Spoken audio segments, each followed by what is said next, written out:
નમસ્કાર મિત્રો, ડ્રાઈવર સ્પેશિયલમાં આપનું સ્વાગત છે। આજે વાત કરીશું ભાગ 8 અને ભાગ 8નો આજનો ટોપિક છે ડ્રાઈવર લાયસન્સની કલમો વિશે। તો મિત્રો, આ વિડીયોમાં આપણે કલમ 3 થી કલમ 23 સુધીની મહત્વપૂર્ણ જોગવાઈઓને સરળ ગુજરાતી ભાષામાં સમજીશું। તો ચાલો શરૂઆત કરીએ આ વિડીયોની। સર્વપ્રથમ જોઈએ કલમ 3। કલમ 3 છે લાયસન્સિંગ ઓથોરિટી। तो मित्रों, लाइसेंस आपवा माटे संबंधित लाइसेंसिंग ऑथोरिटी एटले के सत्ताधिकारी अहींया महत्वपूर्ण भूमिका होती होय छे। कलम 3A ड्राइविंग टेस्ट। तो उम्मीदवार वाहन चलाववानी क्षमता धरावे छे के नहीं ते चकासवा माटे ड्राइविंग टेस्ट लेवामां आवतो होय छे। आ टेस्ट लेवानी जवाबदारी टेस्टिंग ऑफिसरनी रहेती होय छे। कलम 4 अपीलोनो अधिकार। तो अहींया जो कोई व्यक्तिनी ड्राइवर लाइसेंसनी अरजी नामंजूर करवामां आवे तो नियम मुजब ते निर्णय सामे ते अपील करवानो तेने अधिकार रहेतो होय छे।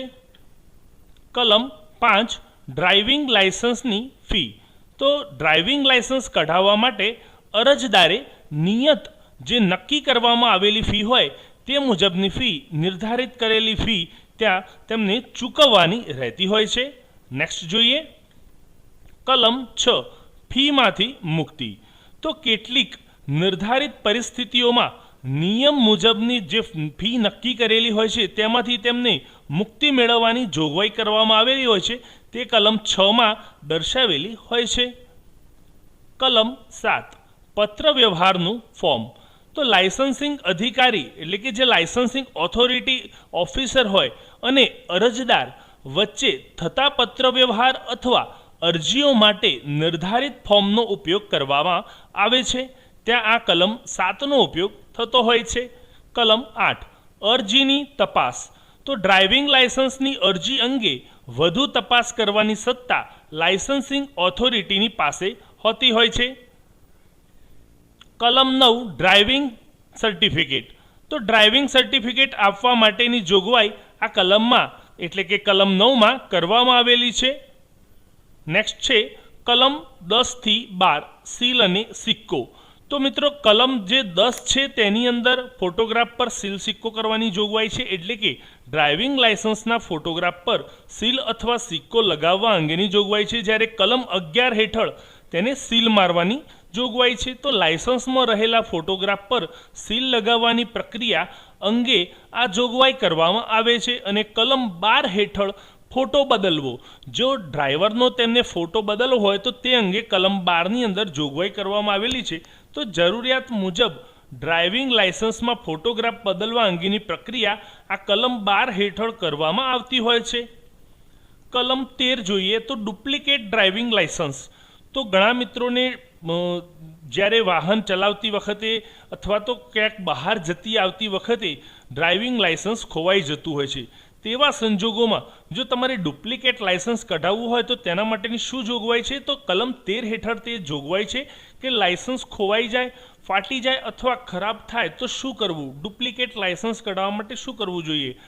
જો ડ્રાઇવિંગ લાઇસન્સ ખોવાઈ જાય, ફાટી જાય, ખરાબ થઈ જાય, નાશ પામે તો તે મુજબ તમે ડુપ્લિકેટ ડ્રાઇવિંગ લાઇસન્સ કઢાવી શકો છો। તે અંગેની કલમ 13 હેઠળ જોગવાઈ કરવામાં આવેલી છે।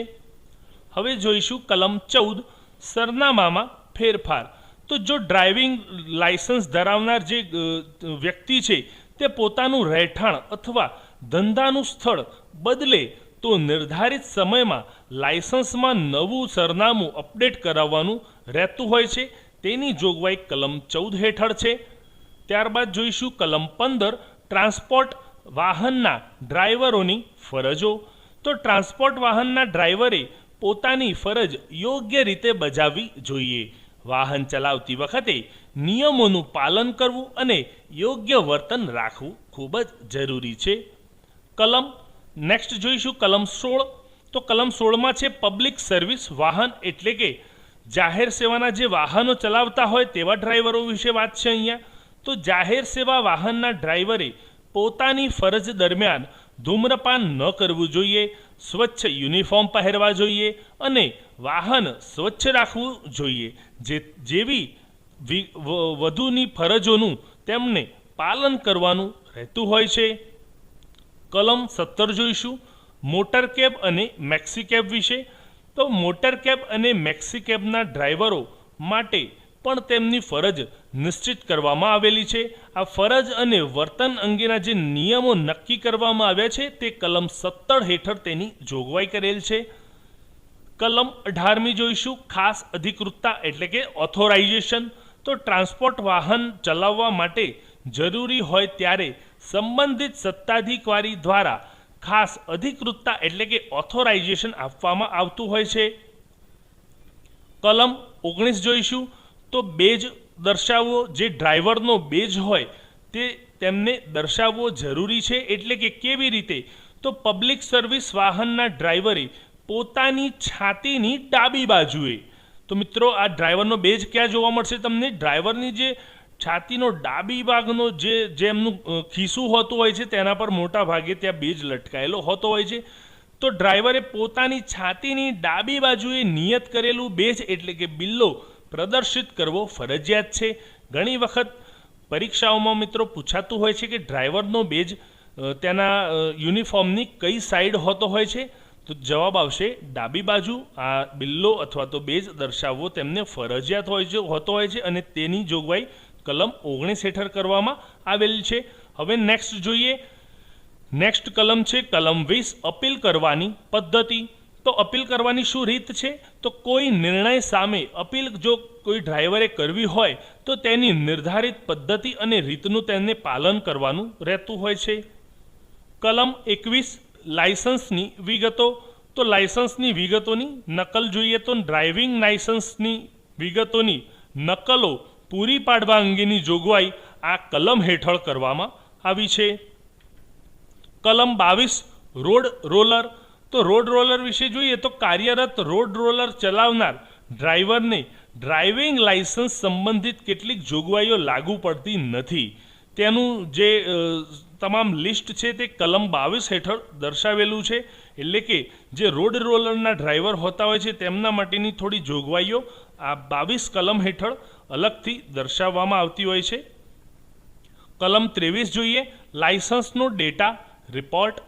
તો ડ્રાઇવિંગ લાયસન્સ ડેટા રિપોર્ટ તો દરેક લાયસન્સિંગ ઓથોરિટીએ દર મહિને ડ્રાઇવિંગ લાયસન્સનો ડેટા સંબંધિત પરિવહન અધિકારીને મોકલવાનો રહે છે।